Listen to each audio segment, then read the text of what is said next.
Сәлеметсіздер ме? Сіздермен бүгін Арман Ыдырысов. Бүгін сіздермен мен қалай машина жасауды үйретемін.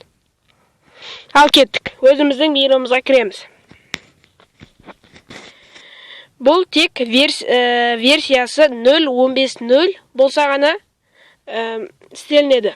Ал басқа версияларда білмеймін, істелмеуі мүмкін. Өйткені оларда ондай құралдар жоқ. Так, қазір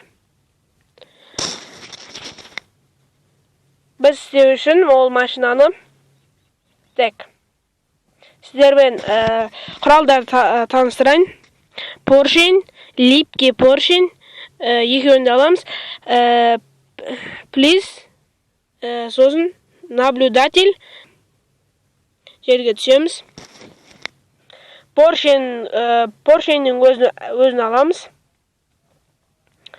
Осылай. Осылай міне. Үшеуін қалдырамыз дағыным. Үстінен наблюдательді міне. Осылай істейміз. Бұны сіз тура осындай қылып істесеңіз, 100% орындалады. Сіз бір істегеннен үйрене алмайсыз. Видеоны көріп отырып істегеніңіз жөн.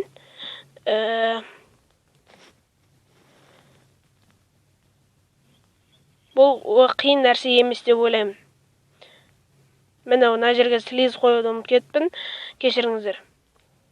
Бұл жерге слиз болмаса болмайды. Және мына жерге наблюдатель осылай қоямыз. Және бұл жерге липкий поршень қоямыз. Ал басқа нәрсе қойылса ол болмайды. Тек қана липкий поршень. Әйтпесе біздің көлігіміз жүрмейді.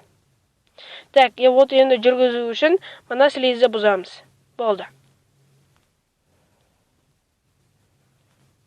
Осылай жүріп кете береді. Егер осы видео сіздерге ұнаса,